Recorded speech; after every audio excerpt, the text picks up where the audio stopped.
Welcome to another episode of Transcending the Rabbit Hole. I'm Brandy Anderson, and I'm joined today by my very good friends and co-hosts Annalise and Parker Bess.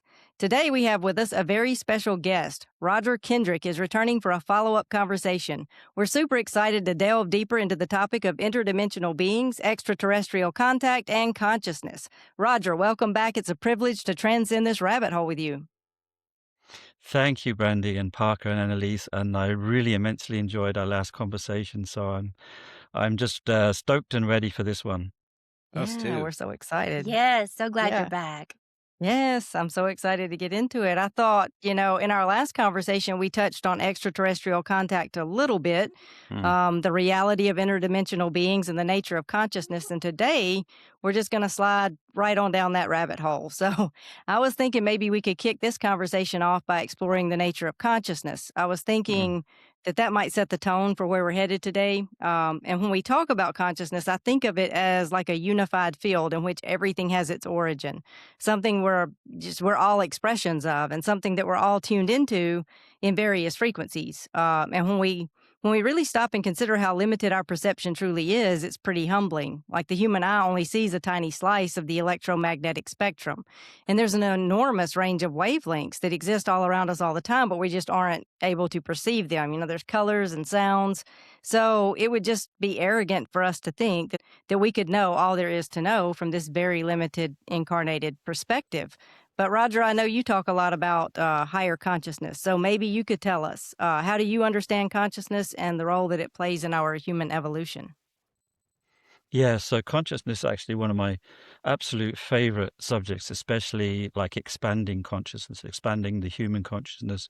But also like I truly believe that consciousness is imbued in all living things to certain degrees.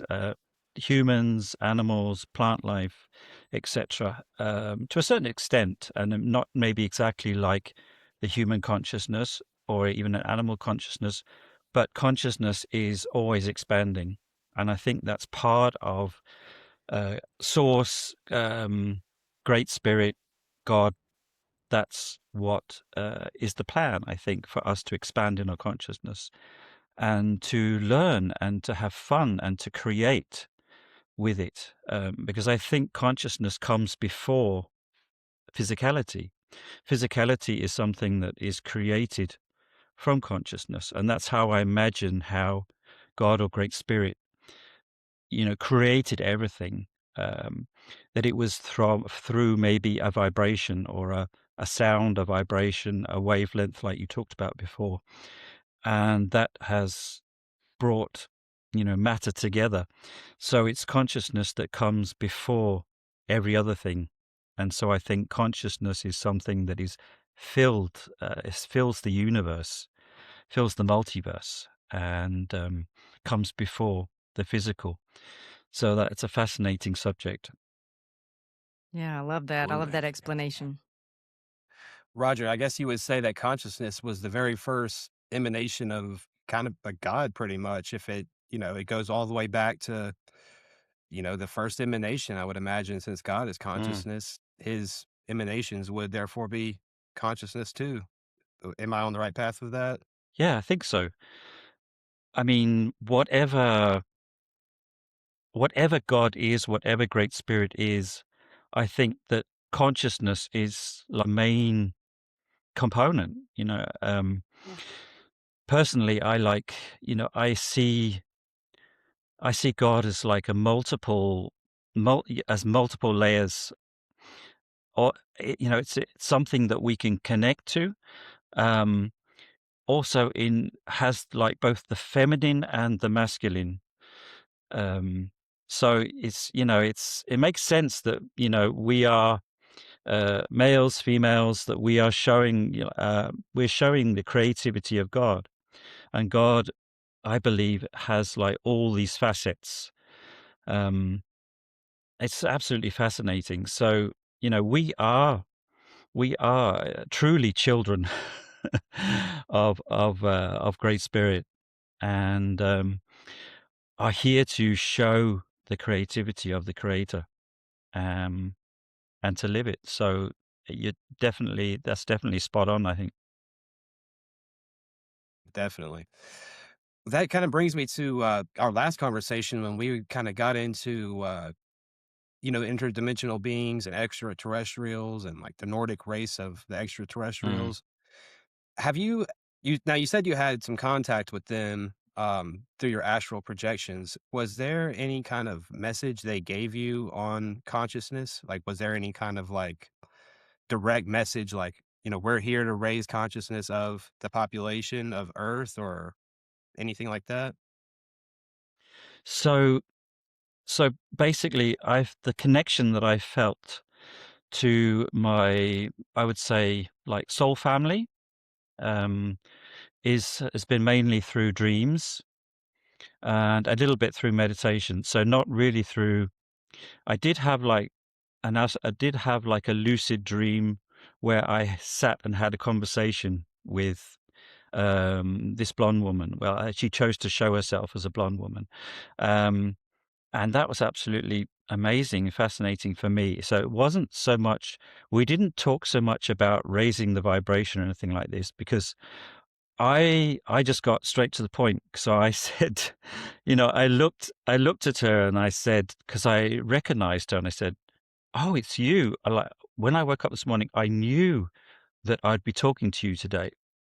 And I went straight to the point because I started talking about, what's the mission now? So for me, it was like, it must have been for me like I'd already completed a part of my mission, and I was curious to know the next part. What are we doing now? Because it felt to me like something had been finished, like around 2021. This happened for me. And so I got straight to the point. So I wasn't really interested in talking about raising vibration and things like that. At that point, it was like, right, the mission, because it was for me, it was like, what do I do now? Yeah. And so we had this conversation, and we had this conversation about we had a conversation about amnesia. So I don't know if you've done any studies on this, but people who have experienced near-death experiences, out-of-body experiences, whatever, like something like this, they sometimes come back and they report that we are in a sort like a holographic construct, and that when we come into this reality, we forget who we are, and that's like on purpose. Earth is a hard place, so we forget our past lives. We forget other souls that we've had past lives with. And I think that's what sometimes when we get the feeling of deja vu is, because we have a feeling of we've experienced this person before or this situation before. It could be from like a past life. Now, I know there might be people on this podcast that are like maybe wondering, I'm not sure if I believe in past lives. That's totally fine. We're all on a journey. And personally, I think that we've experienced past lives, but I can't prove it 100%. So, but personally, I do think that is what's happening here, that we have past lives. So this conversation, carried on. And unfortunately, I haven't been able to bring back the whole of the conversation, but I know it was about what was about to happen, like on the earth next. So I've really felt that next part of my mission, yes, it is to raise my vibration and become more loving being, but it's also to remember who I am as a soul. To remember who I am as a soul, and to bring back those fractals of my soul that maybe have gone missing, maybe Yeah, because of trauma or other situations that have happened in my life. So that's kind of how I felt that conversation. I got out of that conversation, if you know what I mean. absolutely. Yeah, because when you remember who you really are, Mm, inevitably you raise your vibration, and so mm. that's interesting. Yeah, I love that. I got one question to ask you about the blonde lady. you say she was blonde hair. Have you ever heard of Chris Bledsoe and the UFO of God, that book that he wrote? I've heard of it, and I've seen a couple of video interviews with him. Yeah. Yeah, it sounds like really similar to the lady that he saw as well. And, what's kind of Mm. crazy is I saw the same kind of lady when I was 2 years old, a shimmering lady with blonde hair, and I would see her every day from when I was 1 years old till I was two. I can't really remember it myself, but it's just so fascinating to me how we're all kind of seeing this same entity. It sounds like, I mean, I would love to get your thoughts on what your what your thoughts are on her, on Mm. the lady. Yeah, so that's fascinating, Parker. That's really interesting. So you had an Yeah. experience like when you were 1 to 2 years old, and you saw Y- this woman. yeah. So You're going to have to give him what your parents told you because he was so young. There's not a memory. It's his parents every day. We're observing this. yeah. So every Yeah. day, my mom was a stay-at-home mom when I was little, and she was going to school. So every morning I would walk out the door, going on my way to like daycare or doing something with her. Every single day we would walk out the door, and every day I would look in the same tree and wave and just blow her a kiss every single day for a Mm. year. And then my mom was like, "Who are you? Who are you waving to? Who are you talking to?" And I told her, I said, "This very pretty lady in the tree. She has blonde hair, and um, she's just always there." And then one day I was getting really reprimanded for doing something, and my mom walked out of the room, and when she came back, I was like crying, and I was talking to nobody, and well, to her it was nobody. And when she asked me, "Who are you talking to?" I always tell her like, this beautiful lady with blonde hair. She's telling me everything's gonna be okay, and not to worry, and just things like that. And it's like Mm. I told Brandy about this story, and she was like, "Have you ever heard of Chris Bledsoe and the UFO of God?" And I was like, "No, not really." So I got into that, and then now we're talking, and you're describing a very similar esque being. It sounds like. Mm. For a lot of people, I think that's that being, they call it Sophia or Gaia or the Holy Spirit, goddess. I mean, I know we are all programmed that God is a man, but, but it's seeming like the more that comes to light, this being might be somewhat of a veil between the physical and the spiritual world. And she is like a mother to the entire world and living through the entire world. Do you have any sense of that from your experience with her? So I think it can be very different. I think that myself and Parker could be having two different experiences, or it could be the same, because there's also like many others that have experienced some form of contact. And for example, I don't know if you ever heard the contact story of Billy Meyer. He was a Swiss, no, he was a Mm-mm. Swiss farmer, and he actually experienced physical contact from Nordic beings from the Palladian star system, and they came and they let him take some photos of the UFOs, and they came and they visited him and talked with him. And yes, there was they were male and female, but there was primarily a female, a very strikingly beautiful blonde female that had contact with him. So I think it can be a mixture of physical and non-physical Right. contact. Hmm. For me, this was, I feel for me, this was a telepathic contact that I had with this soul. So I actually feel that she is a soul that I know from a past life. So Mm. she's not like a celestial being, I would say. Mm. But maybe in some cases it could be. It could be a celestial being that we're seeing, and they choose to show themselves like as a beautiful female because it's non-threatening, especially for a Right. male. It's non-threatening, and we were more likely to maybe listen to the message if that's the case. So I think it could be it could be a multiple of things happening, but it also could be somebody that you are connected to from a past life. I don't know if you ever thought about that.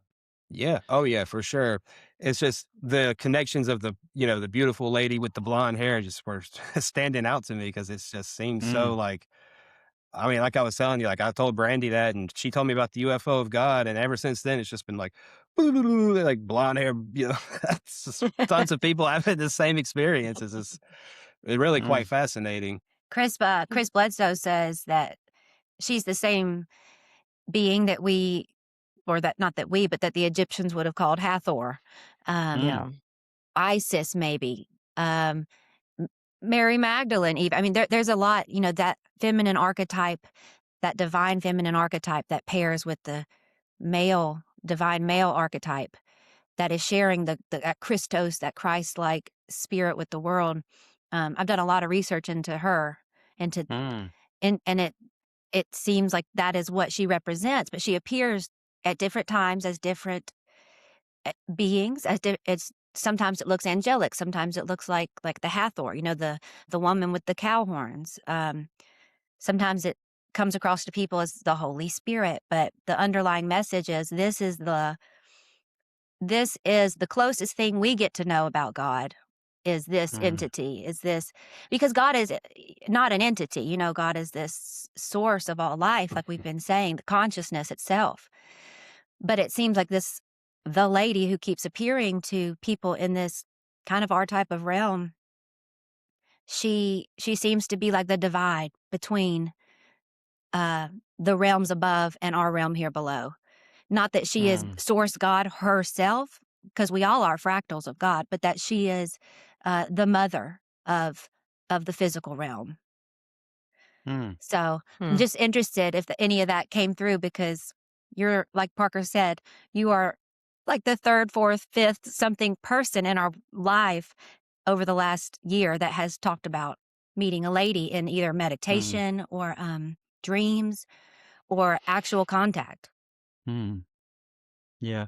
I also know I'm on some of these on some groups on Telegram where we talk about galactic subjects, and I also know many females that have had some kind of connection, telepathic connection to beings that come from another world, you could say, and they have had contact with males, Hmm. and they have been maybe the opposite.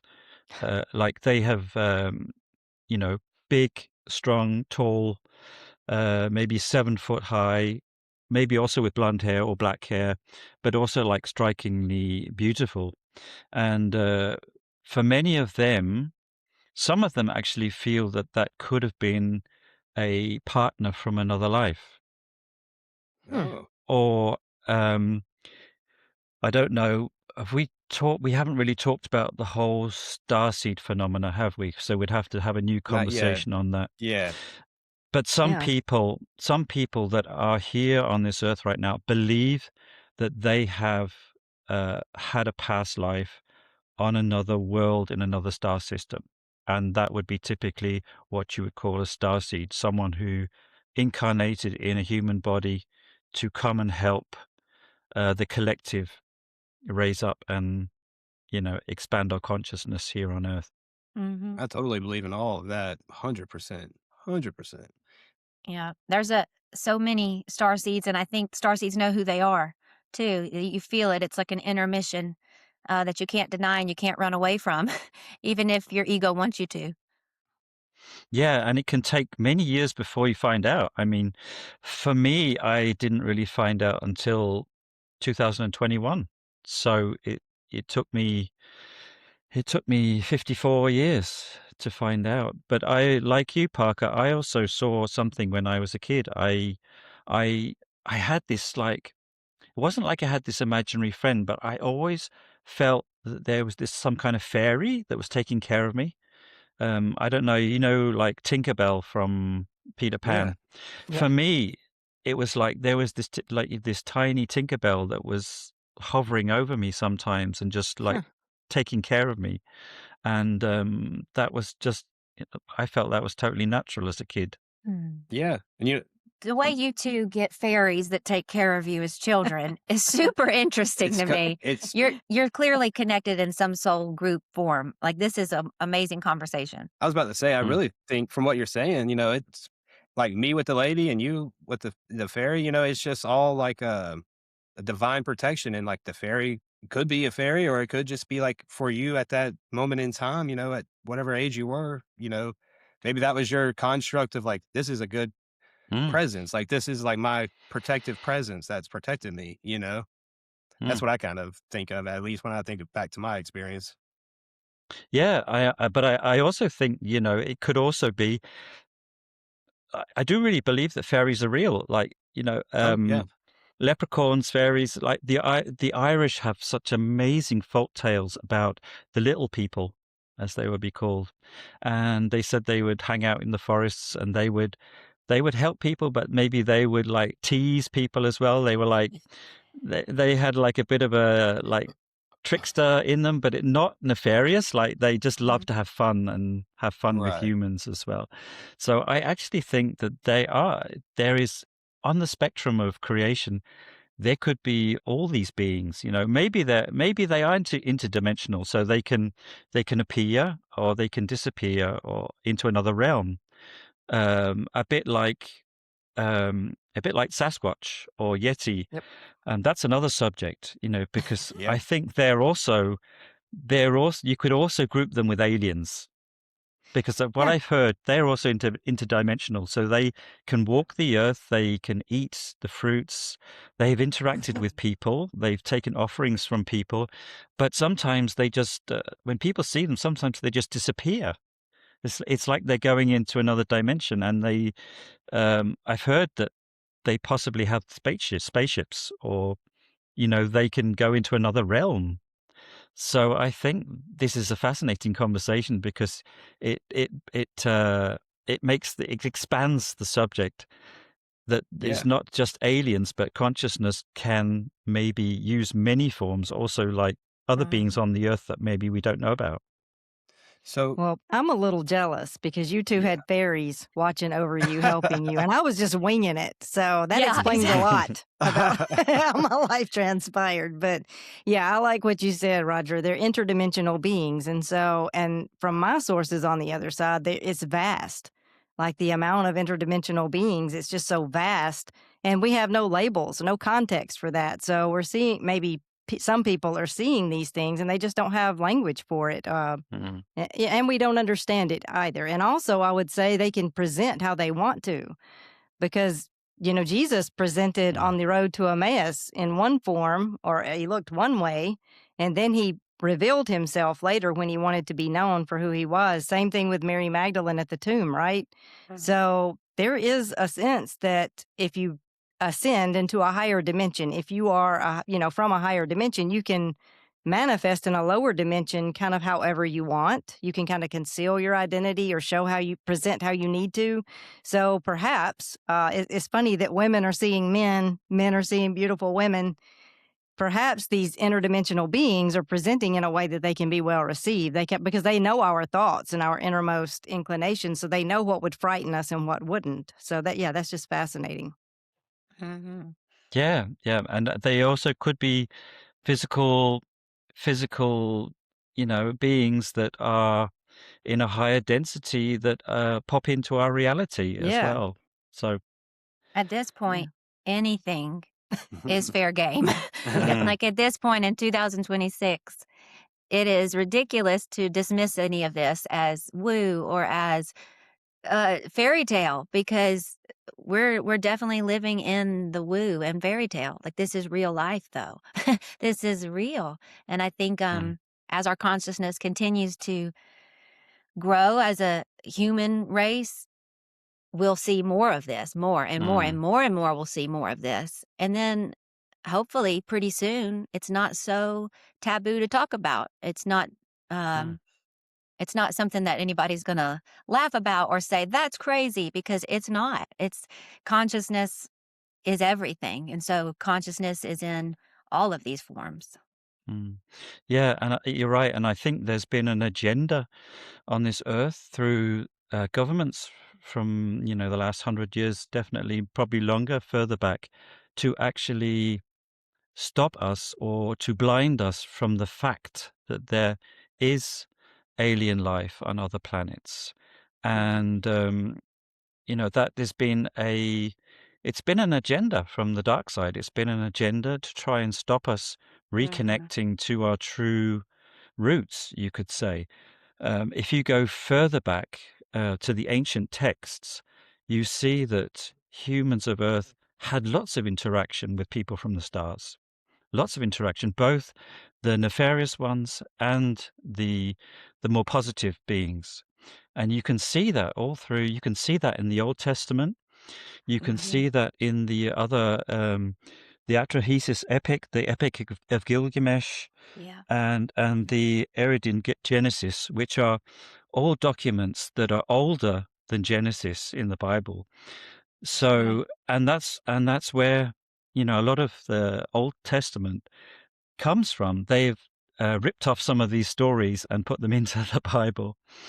And I think it's fantastic. We've got all these texts, ancient texts that are over 3,000 years old, and they're telling us about connection and contact with people from the stars.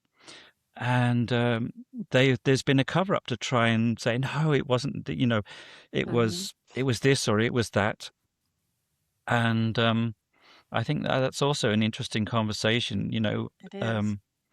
Yeah. Yeah. As somebody raised in what we call the Bible Belt, we're raised from little bitty to read the Bible every day, and it's a practice, and it's what you do. And I know it back and forth, and it started making a lot more sense when I read it with a paleo contact lens instead of my traditional dogmatic Christian lens. It made a lot more sense, and it really freed me from thinking that these entities were capital God.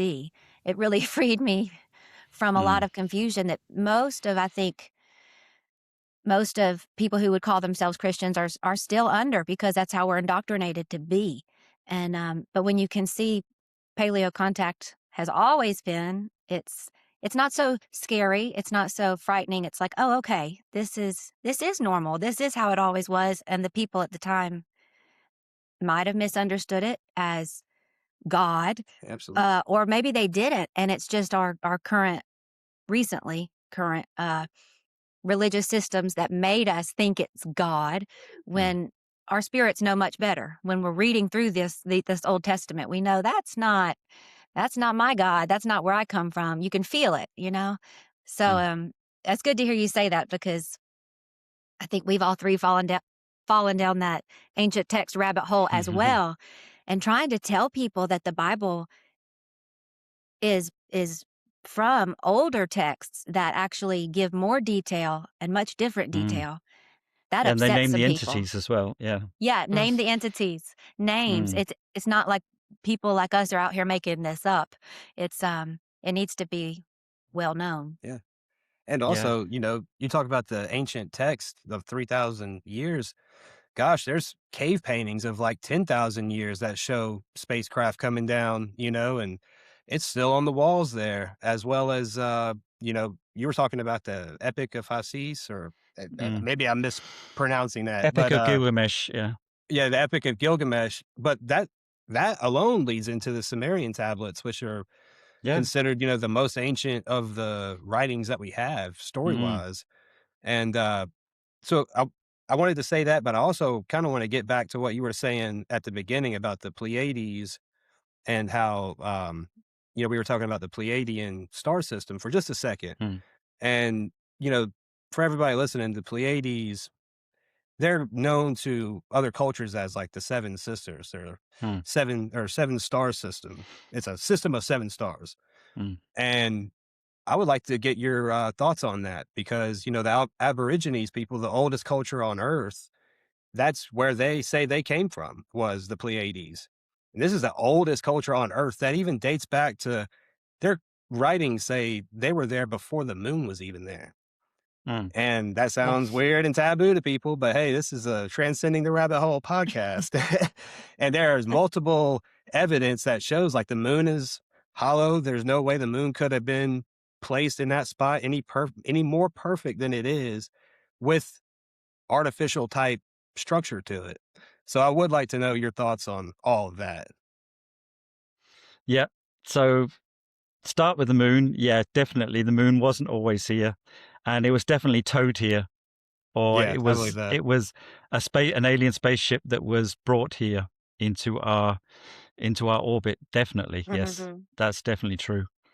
I've heard Yeah. that from several people and several contacts, alien contacts, and also people that have studied, the ancient history of the Aborigines and different ancient cultures. So that's definitely true. And also, yes, why not? I mean, the original Australians, as I like to call them, I think they know stuff about. Yeah, They've had contact, definitely in their past, and they have this history of telling stories to their children, like oral stories that just keep going and keep going. And so they know. They're also, by the way, they're also totally connected to the dream world. Have their dream time and everything as well. So yeah, definitely. And I think also that all of us, every human that is on Earth has maybe some connection to the stars. Now absolutely. that probably sounds like would blow some people's minds, thinking that maybe, there's just Earth and there's just us, and NASA tell us that no, there's no other, there's no other life out there, or if there is, it's, it's in faraway galaxies. No, there's life close by. There's life on the moon. There's life on Venus. There's life on Mars. There's life on the moons of Jupiter. Yeah, So our solar system is filled with life. And also going further than that, I don't think it's a stretch to think that, because science also backs it up as well, the hybridization theory. Because if you go back to around like 250 to 300,000 years ago, there was a hominid on the planet called Homo erectus. And then they say that it's almost from day to day, suddenly Homo sapiens arrived or came onto the scene. And it's like there was a period where there was Homo erectus and Homo sapiens together on the planet. And eventually it was Homo sapiens that took over, and the Homo erectus died out at some point. So my explanation for that would be hybridization from other civilizations on other planets that have come to Earth and experimented with our DNA, maybe crossed it with their own, and created a new type of human. And I think that's partly what the creation scene in Genesis is about. Mm-hmm. me too. I think it's about hybridization. Definitely. That's what the earliest Christians believed. They called them the Gnostics just as like a slur term, but that they were the first Christians post Yeshua, and that's what they believed, that humanity was tampered with by. Some people like that word alien. I don't, because it's just so limiting.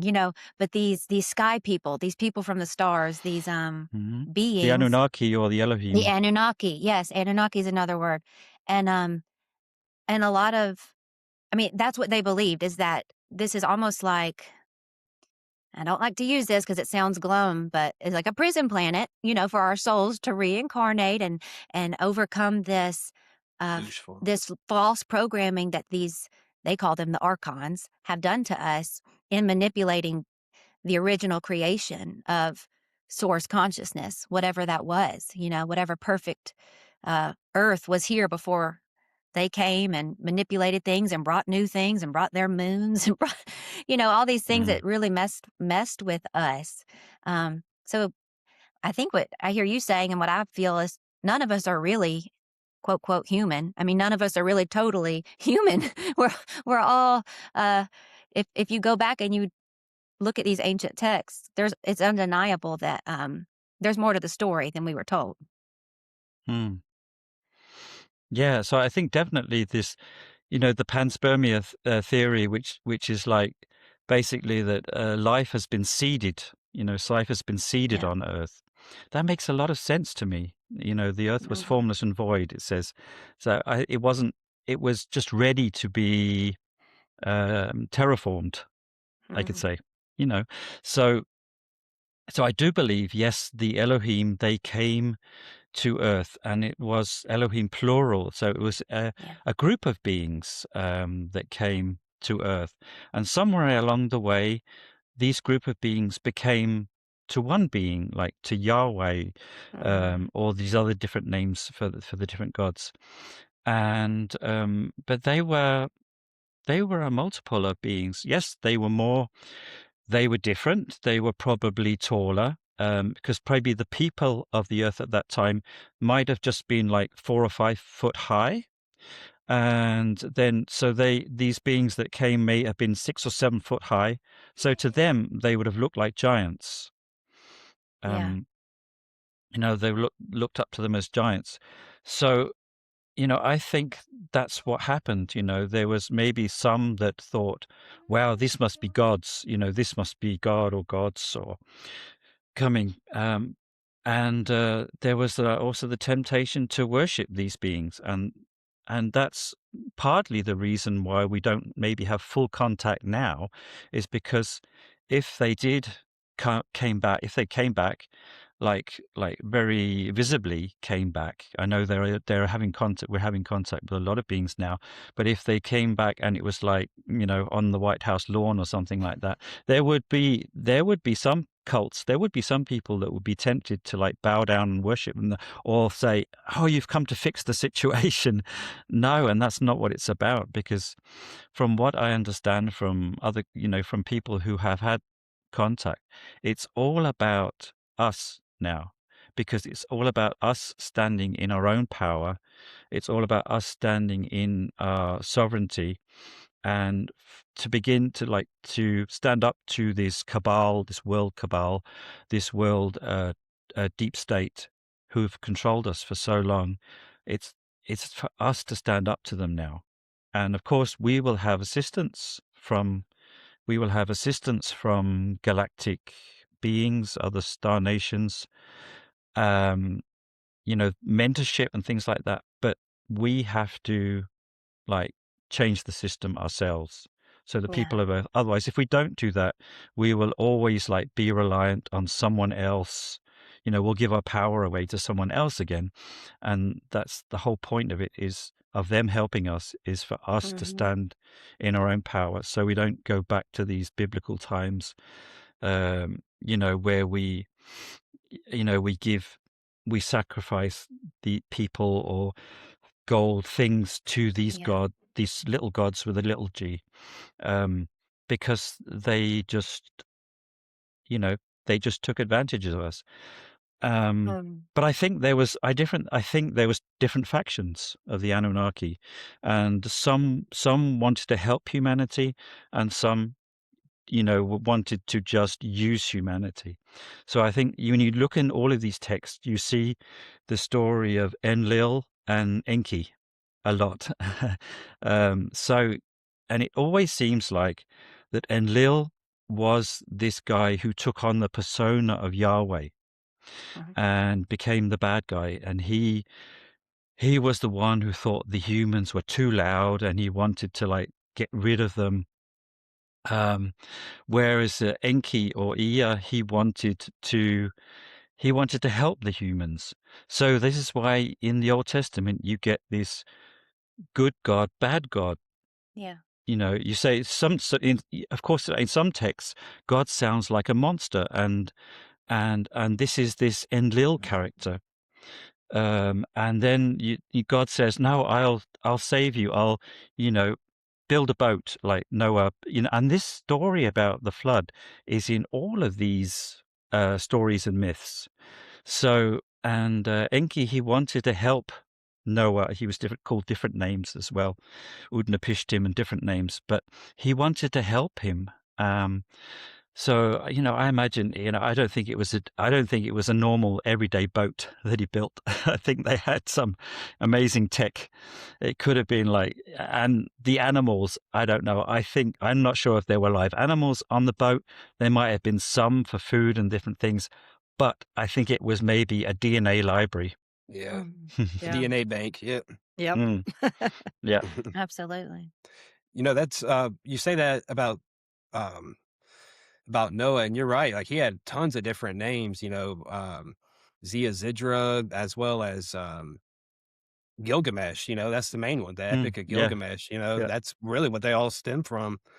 And it's amazing how they all go back, like you were saying, to that one story that everything branched off from. And we were kind of talking about this behind the scenes, but everybody in these factions that broke off from the Anunnaki story are just so dead set on, like, this is it. This is what it is. And you're wrong if this isn't it. You're like, dude, this goes back thousands of years past that. We're talking about Anunnaki, then Atlantis, then civilization, where we're at now. So I don't think people really grasp the magnitude of how far back this actually goes, and how many civilizations may have came with that. Atlantis being a prime example of one civilization that rose and fell before this one. So it's very interesting to me. And this all Yeah. ties into the episode that we just had about what's going on in the world with the epiphiles. And and they're still sacrificing to these deities in that realm. And I'm not going to go into it because I've been flagged enough times on my TikTok for telling too much truth at once. But it's the same entities. And I'm so glad you're saying that, because I want people to understand that so badly. And I see people say a lot, if God was real, he would come and fix this whole situation. What kind of a God would just let us suffer, would just let all this happen, blah, blah, blah. And they're not understanding that God isn't an old man in the sky. God's not that Yahweh character. God is consciousness. Consciousness is in all things. And we all have the free will to act with the power of that consciousness. And so when is God going to save us? When we all choose the free will to act in love is when. And I think that's what we're in the midst of right now, this age of awakening, age of Aquarius, divine feminine rising, this whole energetic exchange of doing things from a place of hate and control and fear to doing things in a place of love and care. But it's our free will, and it sounds like even these higher beings, call them the Elohim, the Watchers, the Anunnaki, angels, whatever. It's not that they can't help us, it's that they won't help us until we have made that choice. We have to make that choice. Is that what you're experiencing too? That they, it's a free will thing, and they need us to choose love, and then they will help us as we go? Yeah, so from what I understand, it's a prerequisite that we have peace on this planet before we can join the galactic community. So I think the goal, because we've had so many resets on this planet, it's amazing.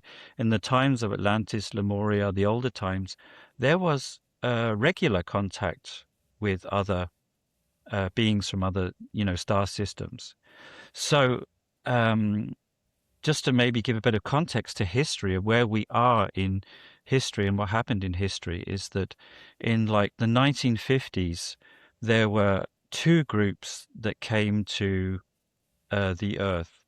One was the nefarious group with the grey aliens and the reptilians, and also sad to say, some Nordic groups that were nefarious. So I'm not saying all Nordics are positive. So just to make that point, that not all human-looking aliens are positive. Some of them made a pact with the dark side.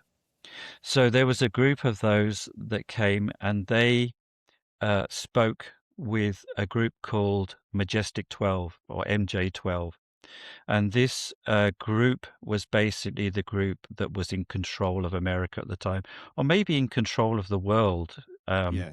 And maybe the startings of a certain 3-letter agency, which I won't name, which we all know what it is.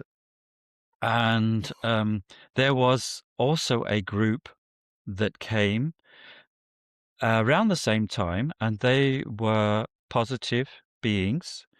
They were positive beings from Palladian star systems, positive beings from Syrian star systems, and they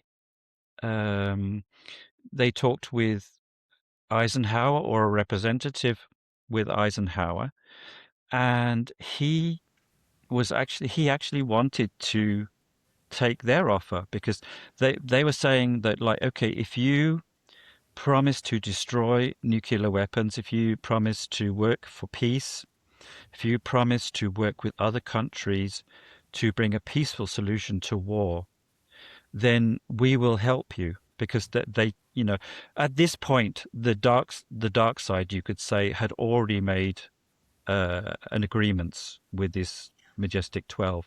So at that point, there's a bit of the prime directive that is kind of nullified, you could say.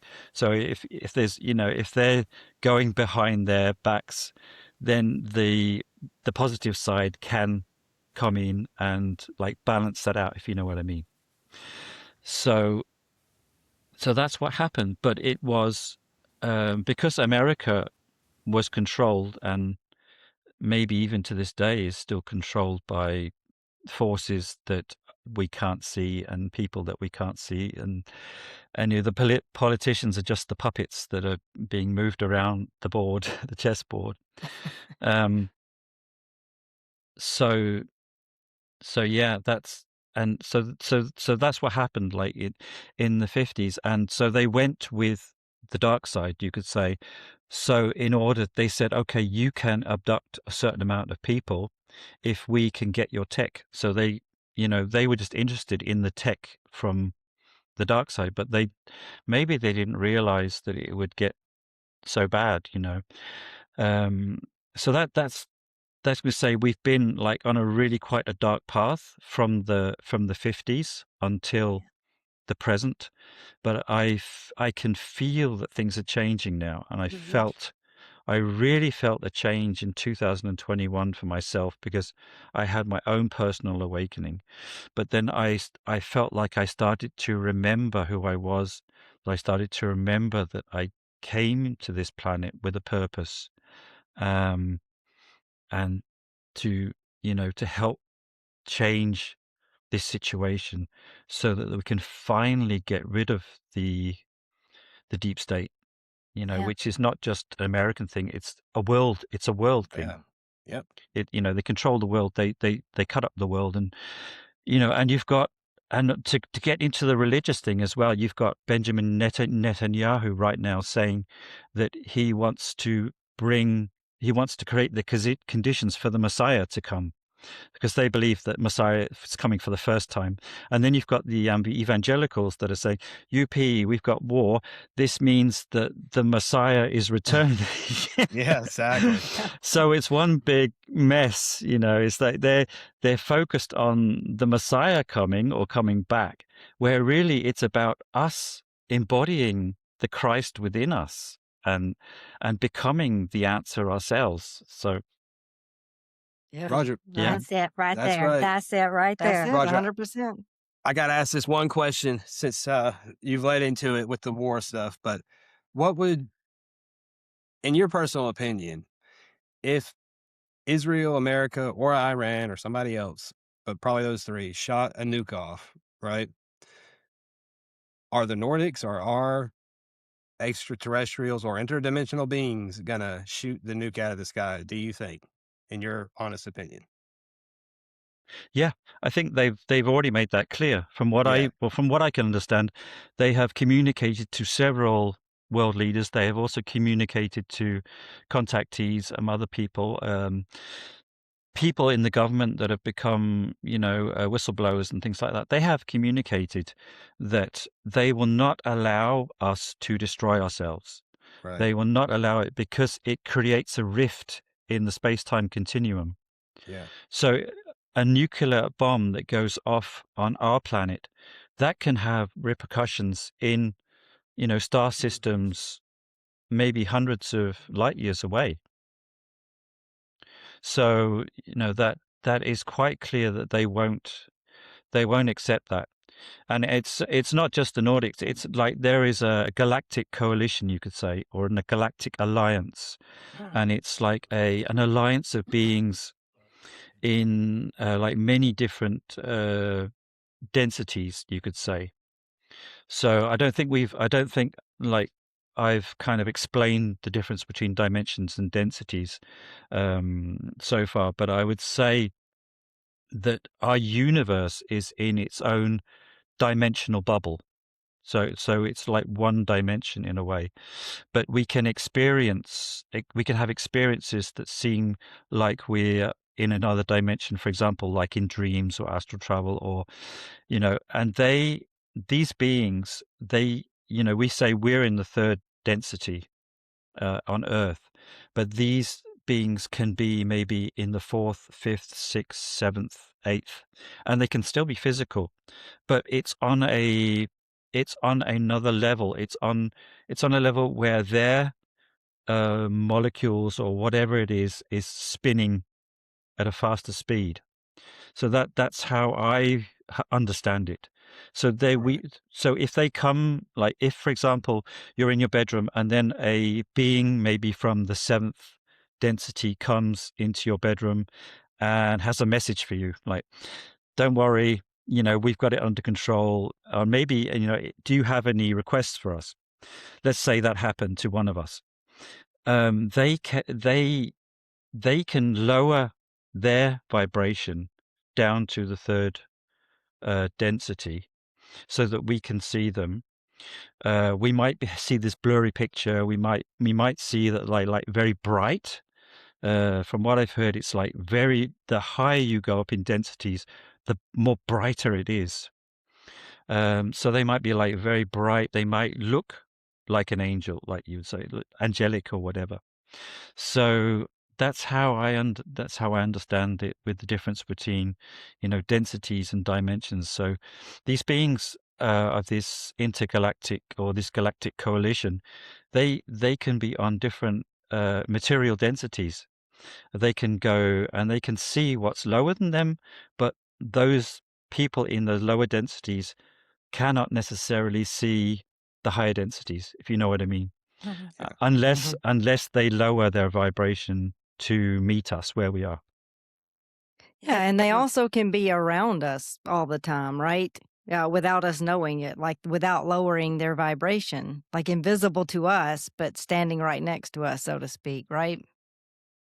Yeah, I think it depends on what density they are, because from what I can understand is, like, say a fifth density Palladian would be like fully physical, but they are in a higher density. So maybe we can feel their presence in a way, because they have this they're advanced spiritually, so they can have this telepathic contact with us, and I think they can actually maybe show up holographically, if you know what I mean. So maybe Yeah. they could shine a holographic image into our bedroom, and then we, they're not there physically, but there's this holographic image that they've projected into our bedroom so that we can see them and connect with them, if you know what I mean. Yeah, that's fascinating. It's bringing to mind the verse in Matthew where Yeshua says, unless you become like the little children, you will not see the kingdom of God. You're not going to see the holographs, the interdimensional beings, the fairies, the quote, quote, aliens. You're not going to see the lady, you only get to see what you're vibrationally a match for. And I think that's biblically what it meant is, unless you, like you said in the last episode, unless you believe you can fly, like in your dreams, you know, Mm. believe in superheroes, believe in this, believe in that, you don't get to see it. And so I know it's frustrating for a lot of our listeners. They've expressed just how frustrating it is to know these things, believe these things, but the people around them don't, and they want their loved ones on board. They want everyone to understand, hey, this is real. This is Mm. happening. But it sounds like what you're saying too is it's not everybody is going to get to see it. And there will be a lot of people who, uh, like the Bible says, say, Lord, Lord, but I knew you. I knew you. I was your follower. And, consciousness God, Yeshua, is like, no, you didn't. You followed what the Matrix gave you. You didn't actually know me. And I feel like everything you're saying right now is so that. Just unless you have eyes to see and ears to hear, you're not going to experience it. You're not going to Mm. experience that split off in consciousness that we've been talking about, new world, old world. Um, and I don't know. Do you have any advice for our listeners who are on board with everything you're saying? They know the things, Mm. they believe it, but we live in a world where this is still so hush hush. Mm. You know how to Yeah. how to operate, how to love your family members through that, I guess. Mm. Yeah, so I know exactly what you mean, because I have had my own experiences, but I've also had my own share of pain coming up to those experiences. So I feel like I went through, like, very, very, like you, like a very serious, a very painful deconstruction where my whole world came down. So I literally believed that every word in the Bible was true, Yeah. and that I had to follow this God who actually was quite harsh in the Old Testament. And I was like split, because I thought, no, he's not like Jesus, but he's supposed Hmm. to be Jesus. How does this work together? I was like, that's what I eventually deconstructed. And I went through this very, very painful time where I was like confronted with the beliefs that I'd had for years and years and years were not true. So I really believe that we're on a journey, and like, if I, for example, these things I'm sharing now, I'm not saying they're 100% true, or, I'm saying this is what I believe based on my experience and my reading and my studies up to this point. So I know that there could be points where there's some things that maybe are not quite as if I've said they are. So I realize the fact that when I am confronted with information that is contrary to what I've believed up to now, then I have responsibility to change my mind and to say, okay, I've received new information. Maybe that what I believed before isn't quite right, and I have to like put a course correction on and then go in the new direction. And I think that's so important for us. So the advice I would say to you is that, if you've had an awakening, um, don't try to like fix other people. Don't try Mm. to like don't try to tell them you're wrong, and this is right, and you're on your way to a bad place. That's not going to work. They have to wake up when they're ready. So I think all we can do sometimes is support them, be loving, and maybe we have to do that from a distance. Love Yeah. people from a distance, which basically means that we're there, we're in the background. We say, right, I'm ready to support you, I'm ready to help you when you're ready. And when they're ready, Hmm. they can ask. And sometimes we might need to say that to people. I might just say do you know what? I really think that we're on different paths at the moment, but I bless you on your path, and I'm going to go my path. So, I don't think we're aligned at the moment, and that's fine. And I think that's totally fine. And then when we wait to we wait from a distance and we're ready then to help them. Because I think in the time that's coming now, when we're going to see more and more contact, when we're going to see more and more disclosure as we come this year, next year, I don't know when it's going to happen, like concretely, but it's happening now in small bites. It's happening.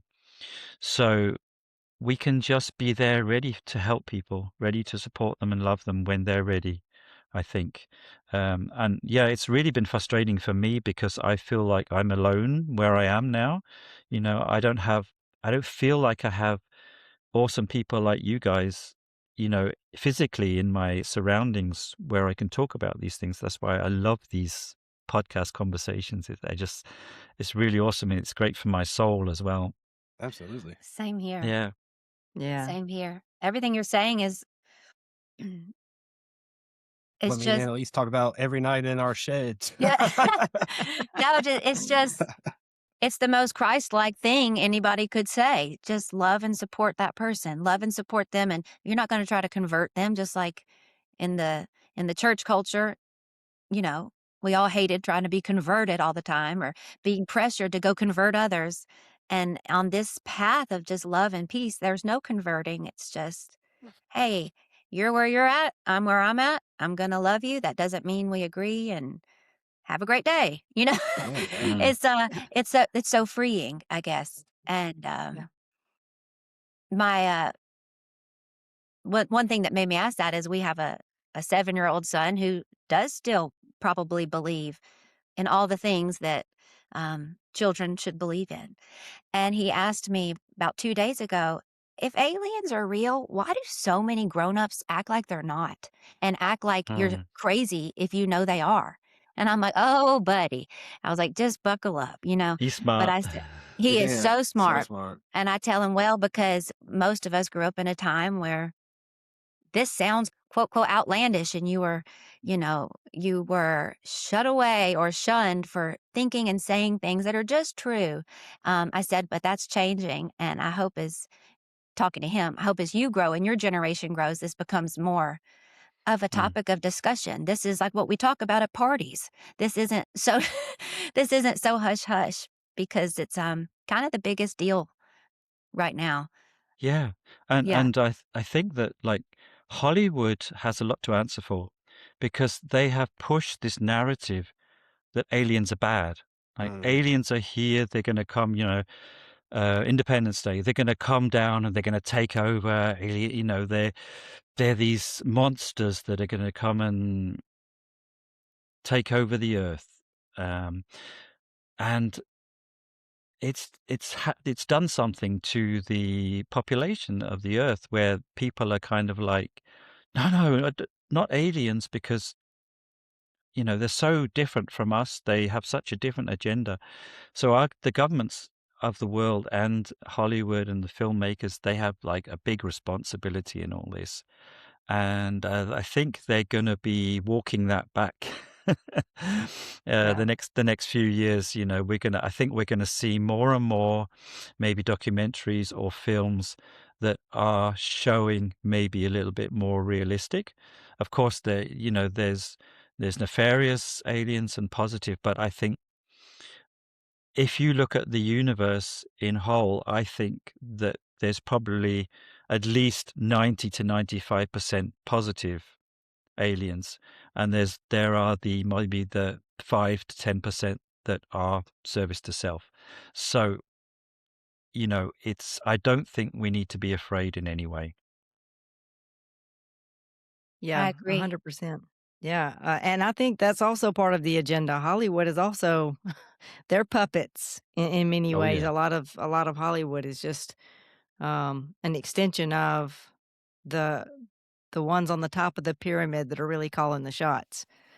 And so it's a fear-based agenda, and it's, churches are full of the fear-based theology. And it's to keep people conforming, keep people believing the narrative, and just being good little slaves and drones in the in the system that we find ourselves in. But the good news is people are starting to wake up, and I see it. I have people come to me and ask questions or just want to express what's going on internally with themselves as they're kind of shifting away because, it's frightening to change your beliefs or to realize everything that you believed is not so. But even though it is a frightening place to be, it's wonderful to see people shifting away from all of that fear-based rhetoric and into a more expansive view of reality. Mm. Yeah, I was just thinking suddenly came to think about UFOs because we haven't really talked about UFOs yet. So I Yeah. wonder, have any of you had like an experience with UFOs or seen them or? Yeah, Roger, I've actually seen a couple of them myself. The first one, I wouldn't necessarily say it was a UFO, but I've seen three. Well, I've had three experiences. The first one was first year in college. I was pretty much waking out of my sleep, and I'm just kind of sitting on the bed, just kind of confused, like looking around. And I looked towards my open door, and my open door had a hallway light right there, and it was just a light that was on. And next thing you know, I'm just like looking over there, and this rush of light just rushed me real fast and like knocked me out pretty much. And I was Mm, out till the morning time. Now, that wasn't necessarily a UFO, but I always thought that was quite interesting and different. Not strange, but it's just kind of strange. But the next two instances I had, they were pretty crazy. Me and Annalise were living in New Jersey, right in Hoboken, New Jersey. So we lived right on the river that separates New York and New Jersey. And at the time, it was 4th of July. So when it's 4th of July, New York and New Jersey mm, set up these barges that go down the river and they shoot off these synchronistic fireworks. Anyways, later that night, probably around like 11 o'clock that night, I saw these like best described as like three super bright orbs that were moving in non-aerodynamical ways, which what I mean by that is just kind of just like they're sitting there like floating like this. Something that engines can't do or aircraft cannot do, where it's basically floating. Then it'll just kind of float over here, float over there, disappear, break off into two different orbs. Anyways, I'm watching this thing do all these like different geometrical formations, I would say, kind of like constellation look-alike kind of things. And then eventually it came to like a triangle head, and it was like it's kind of like this. It came to like this with the ball mm, here, and up at the top. And when it hit that triangle formation, it like zoomed, it just disappeared and just flashed off. And I was wow. I was shocked. I was like, did I just see that? And at the time, I was taking my dog outside to use the bathroom. Like I said, I was in New Jersey. So when I would go back inside, I'm talking to my friend. I'm like, dude, you'll never believe what I just saw. And he's like, man, I think I saw the same thing. Sure enough, we saw the same thing. And then that was a crazy instance. That was probably like my first UFO encounter. Mm, And wow. then I had another encounter, which was earlier this past year. Annalise was having a procedure done, and she was kind of laid up in the bed, just recovering right after the surgery. And I'm outside on the balcony in Nashville, and I'm like looking up at the clouds, and I have these polarized sunglasses on, staring at the cloud, and I see this like huge, what can only look like a shadowy disc figure, like come back behind the cloud, and it's like inching closer through the cloud like this. And I'm looking at him like, is this real? And that thing just went, "Ruh, ruh, ruh, ruh," like just tilted sideways like multiple times. And I'm kind of shocked. And I was like, well, gosh, if this is real, then I guess I'll see it leave. And sure enough, it just starts to back out of the cloud, goes from like cloud, like just a gray disc figure back out of the cloud, back to a white cloud. And I hope I'm telling this story right and y'all are following because it was quite crazy. Like I saw this gray craft come behind the cloud. And I had the Polaroid glasses on, so I'm able to see more than just the normal eye. And it's sitting there. I guess we're staring at each other. And I said, "Is this even real?" And it just tilts its ship and just like wow, wow, wow, wow. And sure enough, it just Amazing. backed itself out of the cloud. And when it backed itself out of the cloud, there was I couldn't see it. I couldn't see anything. It just cloud backed itself out and it was gone. Hmm. So it Oh. was quite interesting. I Wow. haven't had any UFO encounters quite like that, but I have seen several what I'd call orbs. Um, One accompanied me to the airport the other day, as wild as that sounds. I had to get up in the middle of the night just about to pick up a friend um, at a really early flight, and I didn't want to leave the house because the energies have been super weird lately, and I don't like going out right now because it's a swarm of Mm. everything in the world. And so I was prayerful as I was getting ready to leave that excuse me, it was the night. It was not early morning. That was the next flight. It was nighttime, and yeah, I took a video of it. I sent it to Brandy and Parker, but it stayed with me like up in the up above the horizon where my car was, but it just floated with me. It wasn't flying. It wasn't a plane. I made sure of that.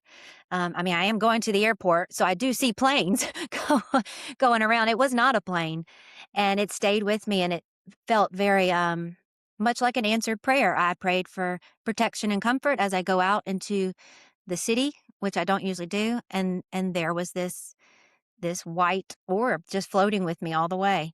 And that's not the first time I've seen that. So it's very exciting to talk with someone else who, you're having these kinds of experiences. And it sounds like to me, people like you, maybe people like Parker, people like Chris Bledsoe, y'all have been picked out for something.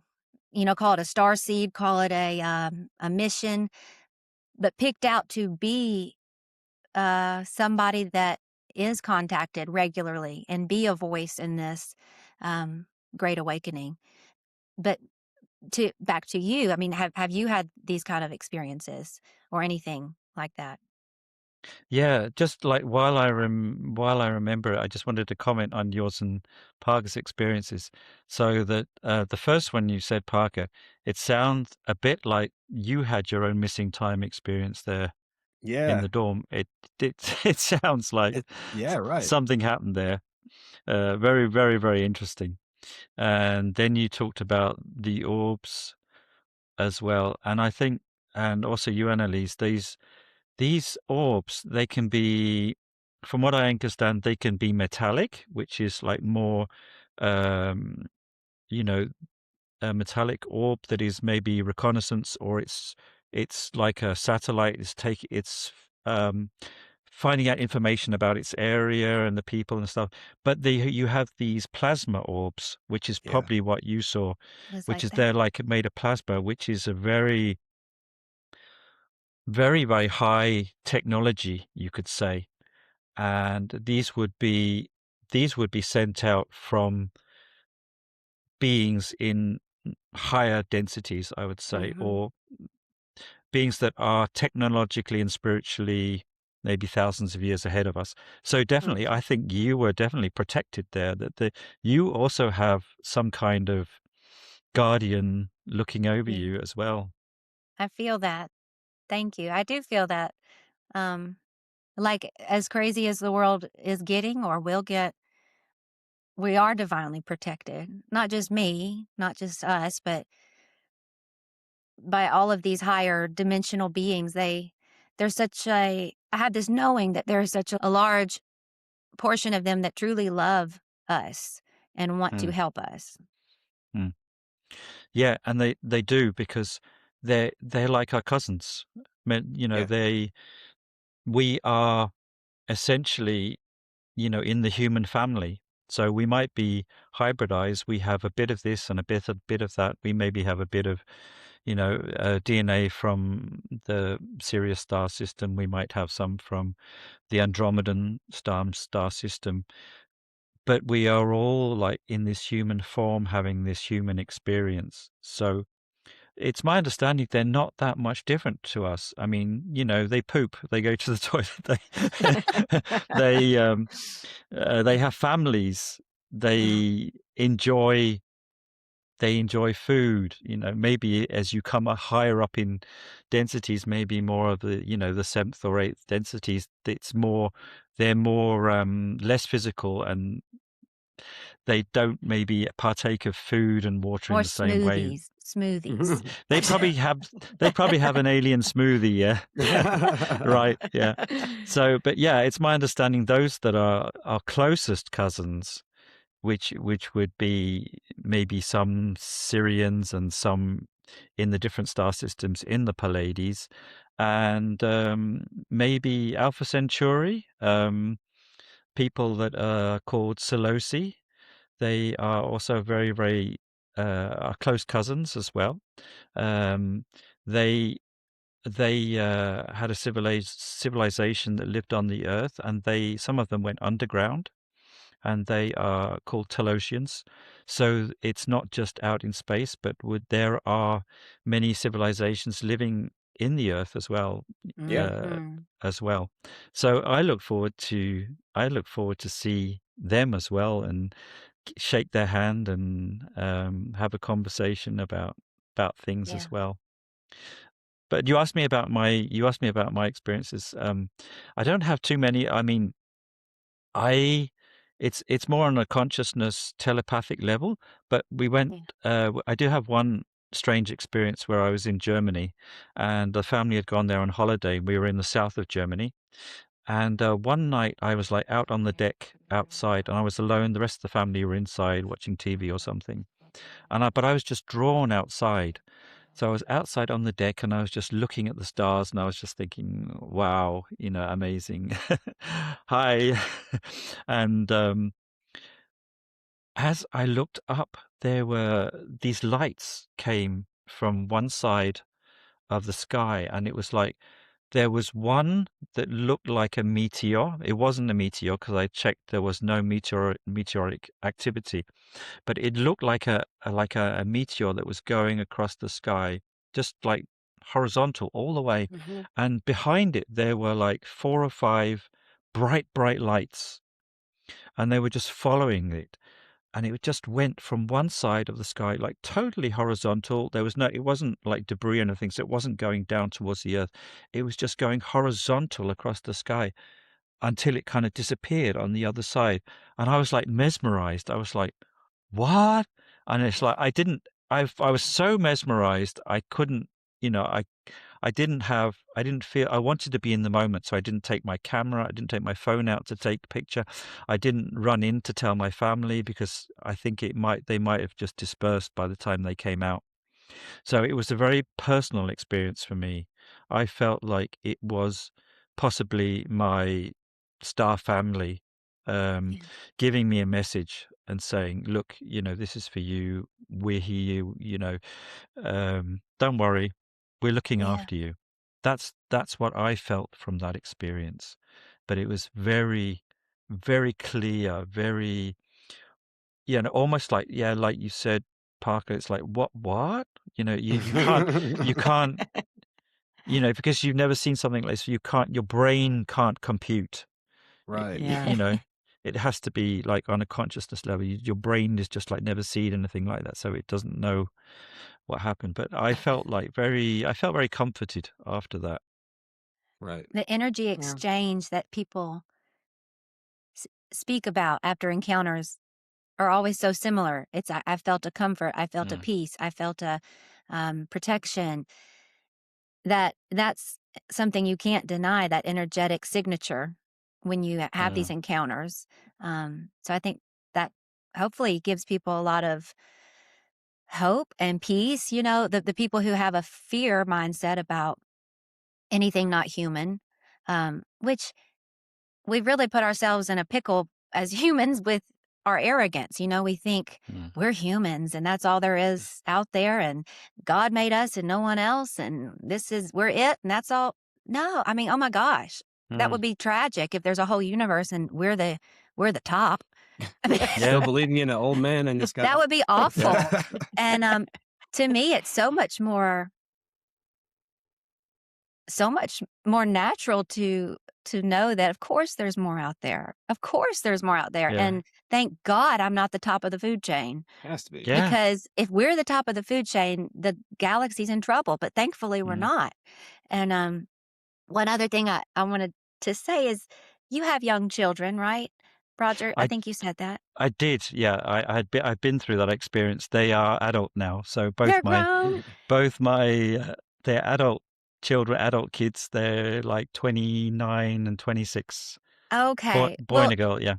when they were little, they probably saw Lilo and Stitch, right? Did that come across? I don't know in the UK, I but think they did, here amongst that other was a things, big yeah. movie, and they just recreated that movie as a like live action Lilo and Stitch, and we went to see it, and they talked a lot about the Galactic Federation in that movie, and I was Yeah. howling laughing in that movie when no one else was, only because I do have this paleo contact lens, and they were just straight up telling us everything. But people see it as a Mm. kids' movie. It can't They be. put the But truth right in front of you. they're putting it Yeah. right there. And in the Exactly. movie, there is this Galactic Federation, and there is this being, this feminine being that kind of runs the show. And they can't do things against humanity's free will. It's got to be humanity's choice. But they're really rooting for us, and they're really, it's just funny how we sit here in such arrogance as a human race still. But hopefully that doesn't continue much longer after more contact. Yeah. Yeah, just to comment on that, there is quite clearly a galactic federation. There probably are several galactic federations or different, different organizations that are working with Earth. As what I can understand, it's a galactic alliance. Yeah. So you've got the Andromedans who have one alliance, and then you've got the Galactic Federation of Worlds or Planets, which are basically, they were started by different Palladian societies and Syrian because they wanted to basically, not to go too much into this, but they wanted to liberate planets from the nefarious reptilian agenda. So, and then you've got so many other like organizations. You've got an intergalactic confederation, which is aliens from different galaxies that are also working to help us as well, or as a faction of them that are actually helping us.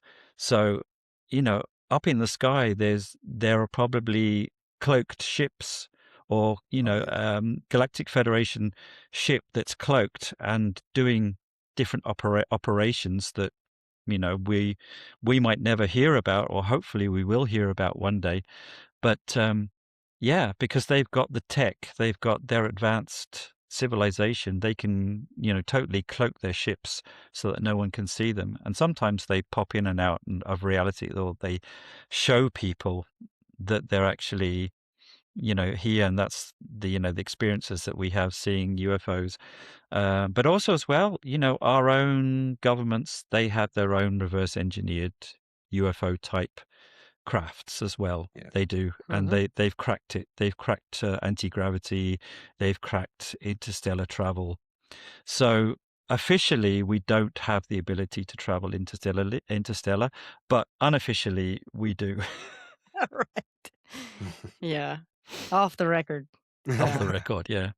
Hopefully, it'll become on the record soon, but yeah. Yeah. Yeah.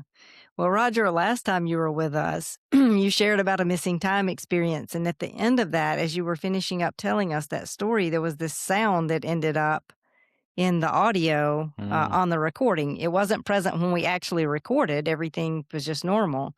And it's nowhere else in the audio file. And I know you heard it, Parker. I sent it to both of you guys as soon as I found it during editing.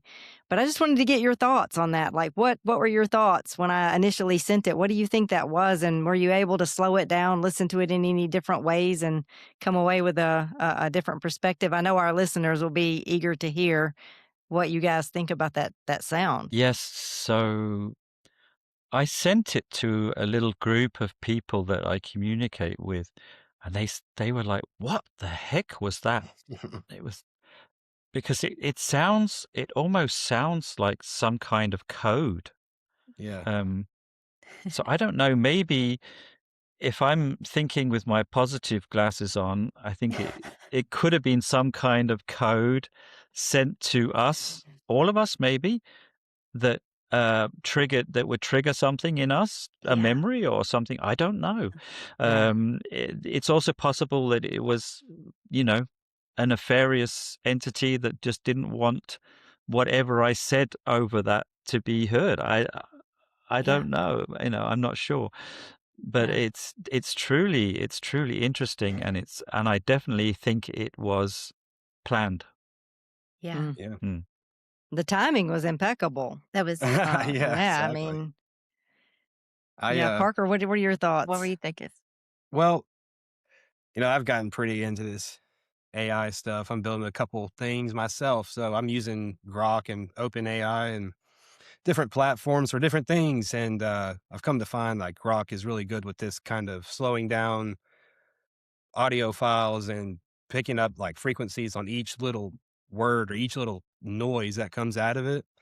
And what it said is like the whole conversation of us talking is just the same, tone frequency for the most part.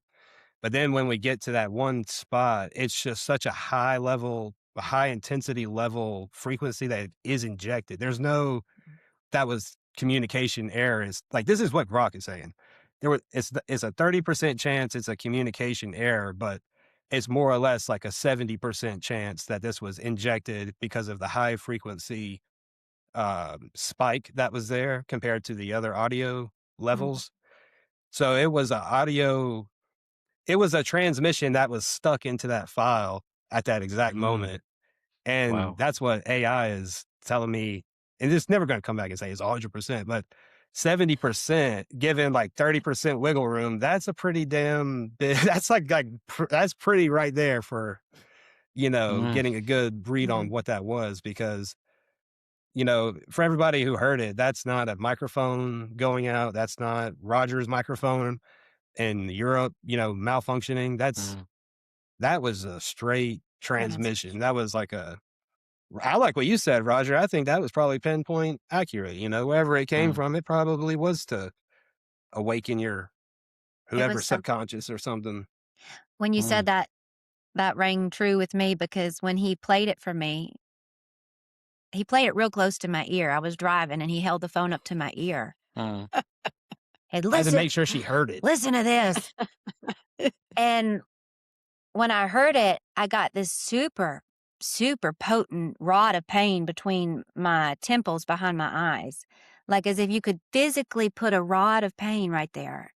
And it just was so tense for about 30 seconds after that clip ended. And then it went away. And I told him, I don't know what that was, but it created a physical reaction from my mind, my body. I don't feel like, at first I said, I don't feel like that could be a good transmission because I felt a rod of pain. But now hearing you say that, I'm thinking, hey, everything's frequency.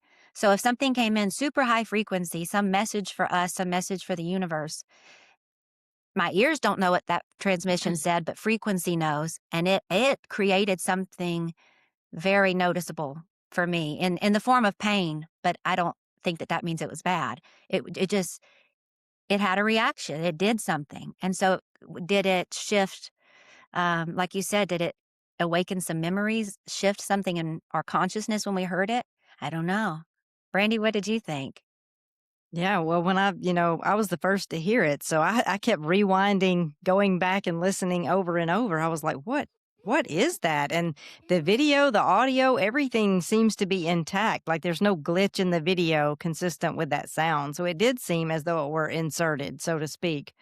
And so, yeah, I really didn't have an explanation. I just thought the timing of it was pretty curious. And it kind of gave me the chills the first time that I Me heard too. it.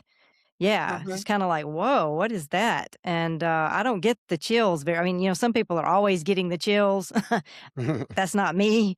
So I also saw on one of our reels on one of the platforms, I can't remember, but there were listeners who said that it gave them the chills also when they Yeah. heard it. So yeah, people are having like a physical response to the sound. So that's interesting.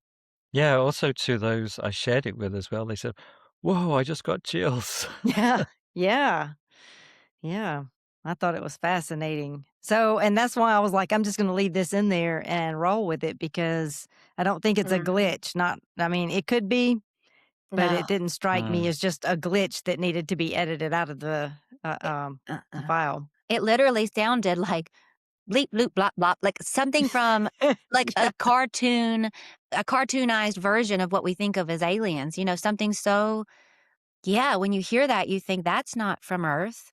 A deep space, like Transformer Yeah. transmission. It felt like a message of some kind, even if it Yeah. was just like this, and it Yeah. just felt like some kind of message.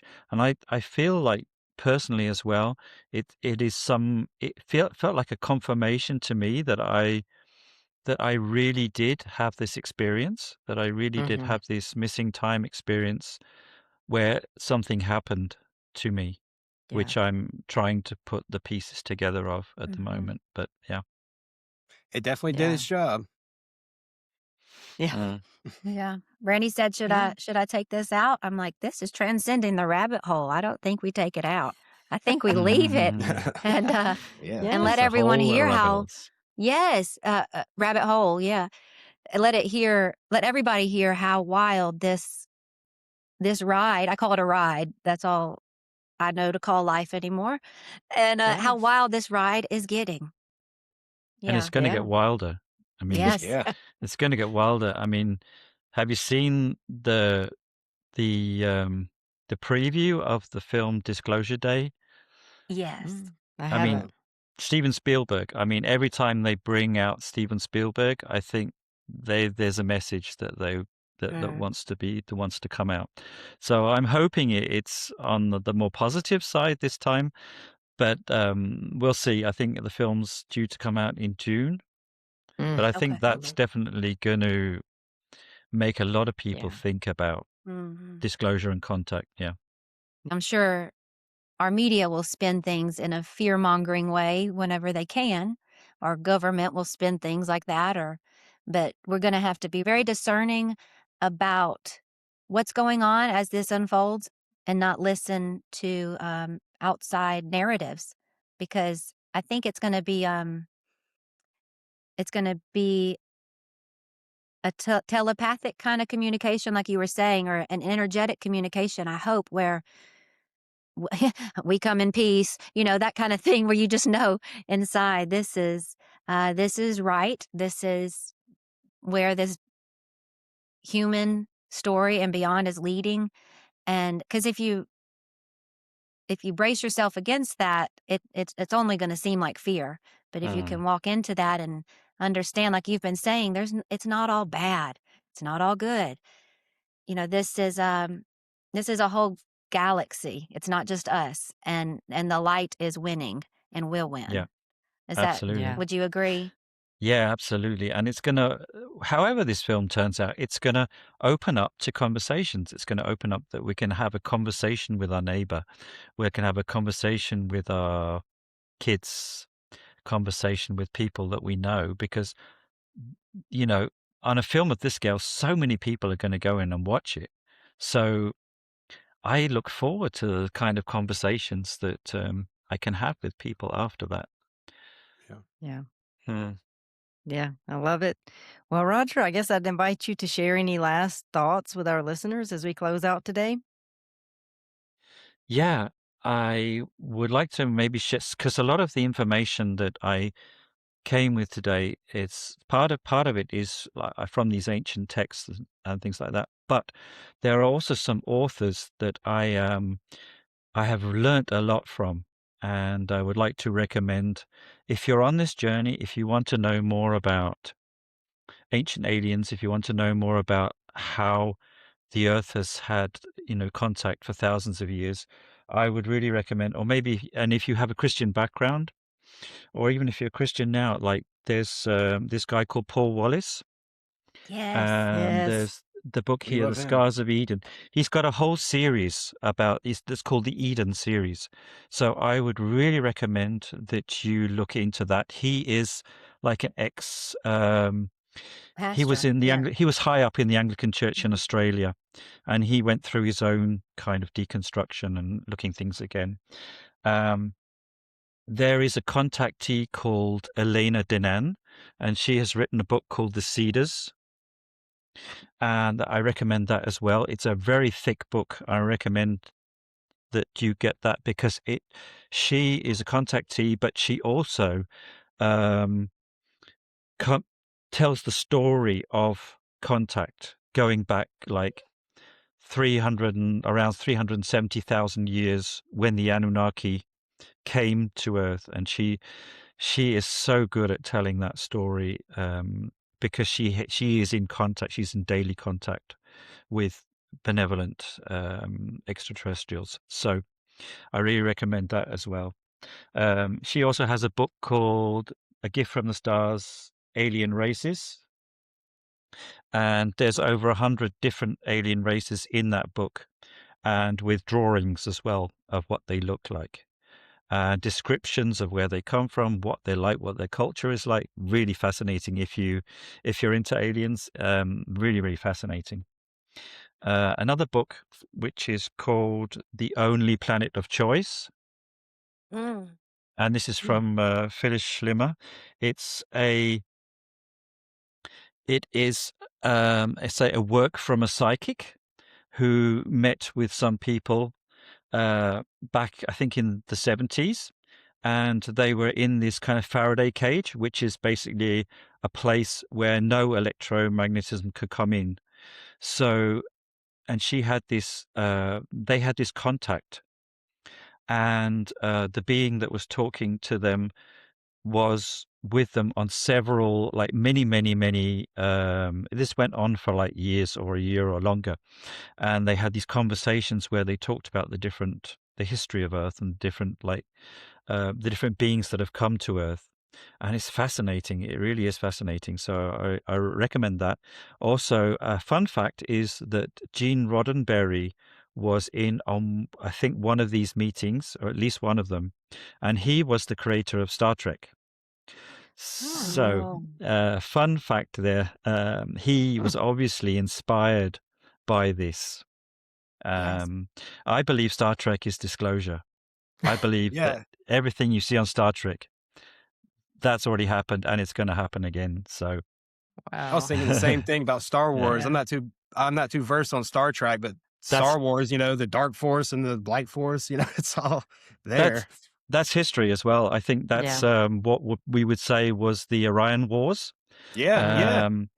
And there was also like the resistance as well that went up against the Empire. So this was, this was probably composed of these like dark reptilians and other beings that were the nefarious types. And then there was the resistance that went up against them because they just went from planet to planet, taking all the resources that they could. So they, it has to stop at some point, and so that's why organizations like the Galactic Federation were created. And just like one last book is Mauro Biglino. Oh, yeah. I don't know if you know him. The Naked Bible. This is awesome, this book. If you want to know the truth about the Bible, the Old Testament, read the Naked Bible. He was a Vatican translator for years and years, so he knows his stuff. He knows the old language. He knows, about the Elohim, and he knows about, he breaks it down and basically says like the Old Testament is not about God. Yeah. Yeah. I love him. It's a shock to the system, but it's really good. It is. Yeah. You have to be ready for it. Yeah, those are great recommendations. Paul Wallis and Mauro Biglino have been pivotal for me. I mean, both, but the other books that you recommended, I was jotting everything down because I'm a book nerd. I have got to check out all of these, and we're going to put them in the show notes for our listeners also. So, yeah, thank you for sharing all that. Roger, I just want to share something I think you'll like too with, the aliens and everything. This is kind of like one of my Parker rants, but, to think like, if we look at Earth as like one piece of grain of sand, right? And we take every piece of grain of sand that's on the Earth, that's literally like and it's probably like a whole lot more. But if we take one little piece of grain of sand and it represents Earth, and every other piece of grain of sand represents another planet, How in the world could we expect for us to think like we're the only ones here? We're the only ones who know everything. We're the only one. We created ourselves. We, you know, we were this and that. It's just that when I heard that analogy, I was just like, wow, that's so vast. Like the percentages on that, if you're a math nerd, it's impossible for that to even be the case. I mean, life would have to have evolved elsewhere, as well. So Mm. I just kind of want to throw that out there for all the listeners. Like, Earth isn't just like one of, 9 planets. It's like one of like 900 trillion planets, so one of them or a multitude of them are going to have life. Exactly. Yeah, you're absolutely right. And also, like organizations like NASA, they've been slowly catching up, but they've really tried to pull the wool over our eyes. They've Yeah. really tried to say, no, it's not likely that there's life on other planets. And now they're actually saying that it's more and more likely. And they're also saying that, or you've seen these pictures that come out from Mars where there's greenery on Mars that, Yeah. some of Mars is actually green now, and that is because it's being terraformed. Terraform. So Yeah. they're actually terraforming it ready for the colonies to come from Earth. Elon's got this big plan to take us there. But I think we need the anti-gravity. I think we need we have to drop the rockets because that's just a facade now. Yeah. We have the Yeah. technology to go to the moon in 10 minutes. So we can go to Mars in a few hours. And there are colonies on Mars already. They've already started. So it's trying to pull the wool over our eyes. And it's not just our galaxy and in our solar system, in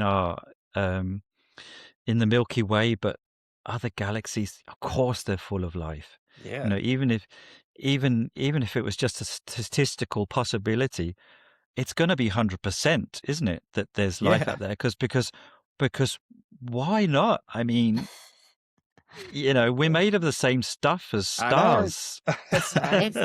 It's more ridiculous to think the opposite, to think it's just Right. us. Like that's the dumb Yeah. thought. That's the like, what are we doing? Like my son said, why would you grown-ups even think that? Well, Truly. yeah. But it one thing I'll say to sum up is what Chris Bledsoe that we've mentioned talked about is that when there's this prophecy that the lady that we were talking about earlier that she gave him. And she said when the missiles are flying, between Iran and Israel, that they're going to come back. They're going to make themselves known. There's going to be a new knowledge of some sort. I don't know if that's telepathically communicated, energetically communicated, or if we all get to sit down and watch it on a TV screen for 24 hours, what's been done to us in actuality. I don't know.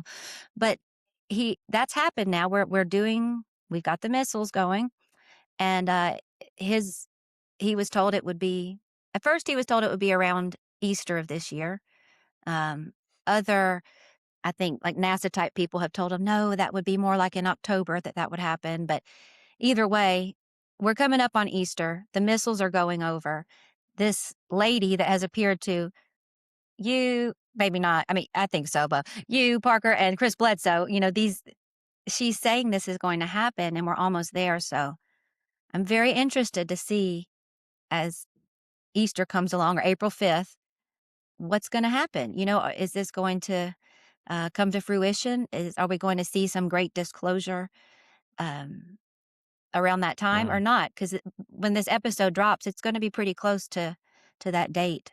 So I'm just interested to see after this conversation if that all does happen that way. I'm very optimistic. I'm an optimistic person, but I think that this is what's happening now. There can be different agendas. We don't really know what's happening. We're told one thing, but I think that all that's happening now is like the last throes of a dying empire. Okay. It's like the last throes of a dying deep state. And basically, they have no other options. They've maybe been allowed to cut a deal. I don't know. But they are not interested. They just want to take everything down. and they're not going to be allowed to take everything down. It's not going to happen. There's too many. There's too many people, also military and off planet, that want to see the expansion of consciousness on Earth and mankind connecting with our galactic roots and becoming part of the galactic community. So that I think there's too many of us on the light side now. The dark side, they're finished now.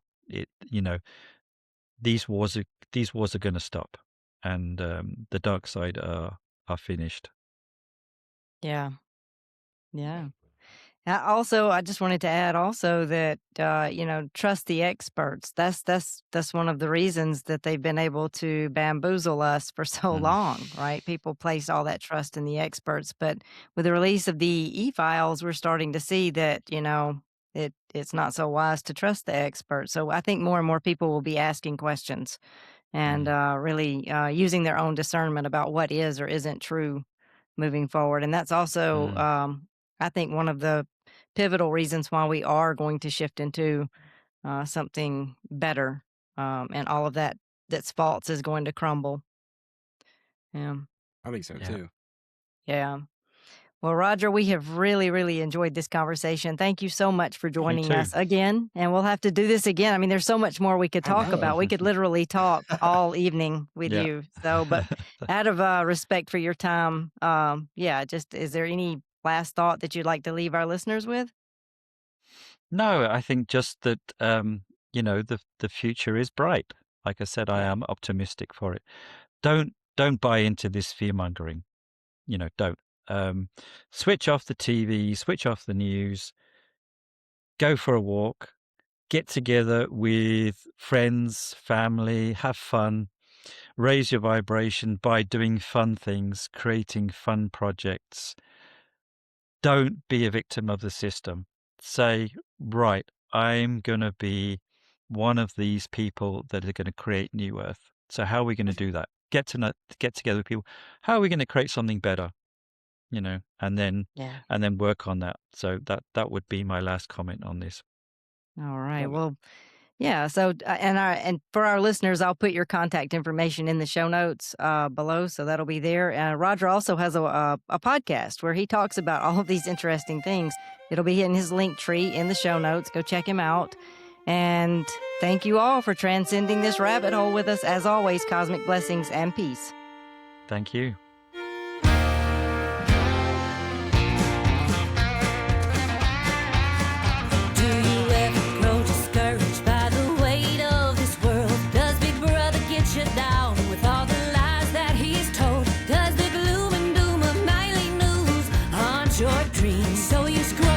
Of sleep, 'cause distraction is key.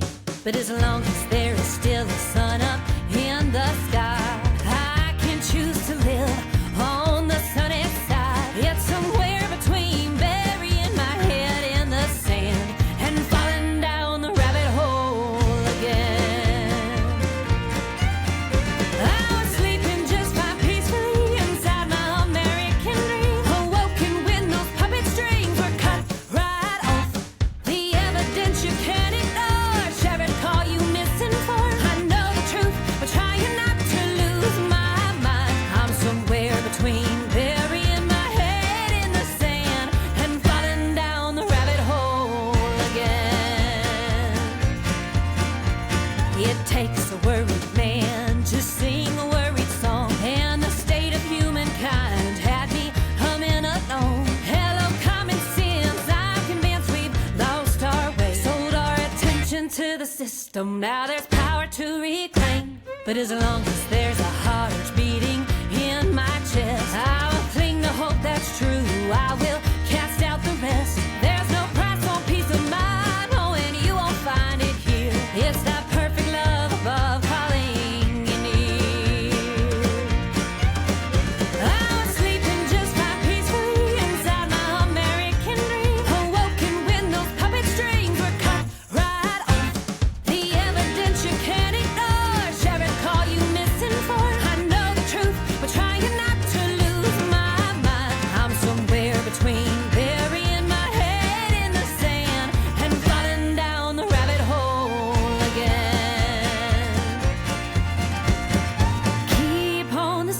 side.